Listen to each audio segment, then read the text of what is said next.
It's impossible to look around today without seeing how AI is changing the way we handle our daily responsibilities. If you've spent any time at all looking into automation, you've likely heard of Zapier. For a long time, it's been the go-to platform for getting different apps to talk to each other, but the recent AI integration has really shifted the game. Now we can design complex workflows just by describing what we want in plain English.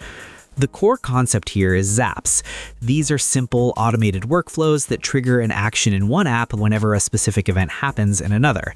Today, we're going to build some of these Zaps together to show you how much more fluid your workday can feel when the repetitive stuff just handles itself.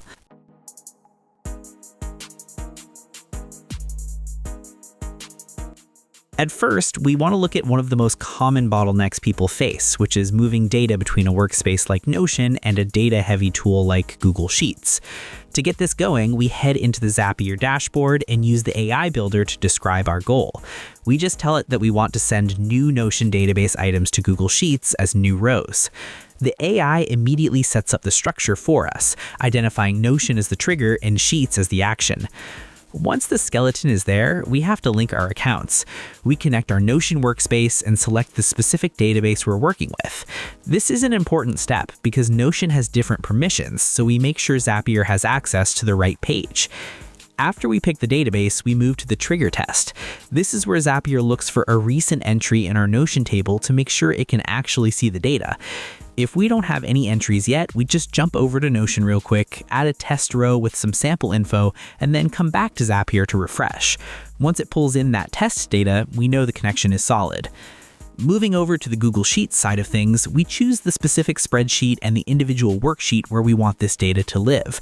The real magic happens during the mapping phase. This is where we tell Zapier which Notion property corresponds to which column in our spreadsheet. For example, we might map the name of a project in Notion to the first column in Sheets and the due date to the second column. We can also pull in things like tags, URLs, or even the person assigned the task.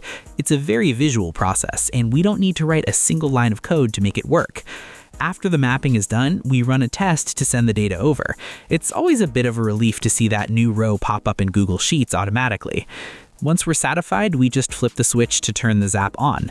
From that point forward, every time we add something to our Notion database, it's mirrored in our spreadsheet without us having to lift a finger. It removes that constant need for manual copy-pasting, which is where most human errors happen anyway. If you use Clockify for time tracking, you can actually automate this to Slack so that whenever you start a new time entry in Clockify, a message is automatically sent to a specific Slack channel. We start this process in the Zapier editor by searching for Clockify as our trigger app. The specific event we're looking for is new time entry. After we authorize our Clockify account, we have to choose the workspace we're using. In the testing phase, Zapier will look for the most recent time entry we've created. This is a good time to make sure our Clockify entries are labeled clearly, as that information is what's going to show up in Slack. Once the trigger is verified, we move to the action step and select Slack. We have a few options here, but usually send channel message is the most effective way to go. We link our Slack account and then choose the specific channel where we want these updates to appear, whether it's a general team channel or a specific project-based one. The customization part is where we can get creative with how the message looks. We can set it up so the message says something like, "The team just started working on," and then insert the dynamic field for the Clockify task description. We can even include the project name or the start time if that's helpful for the team. There's also an option to have the message come from a specific bot name or give it a custom icon so it stands out in the feed. It adds a nice touch of professionalism to the automation. We can also decide if we want to mention specific people or use @here to get everyone's attention, though we usually prefer to keep it quiet to avoid notification fatigue. When we test the Slack action, we'll see the message appear in our channel almost instantly.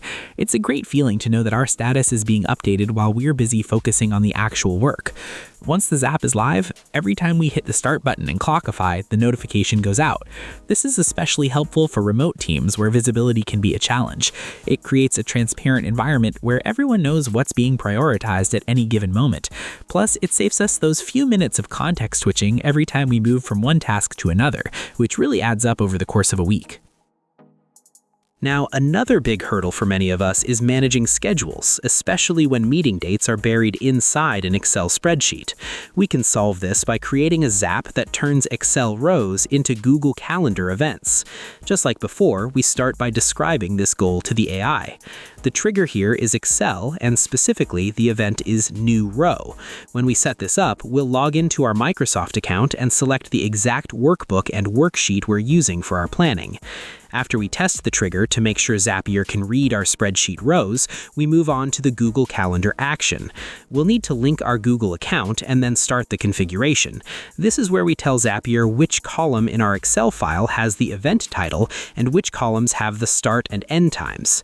The Copilot usually does a great job of guessing these, but we can manually tweak the details to include descriptions or locations if we have them in our sheet.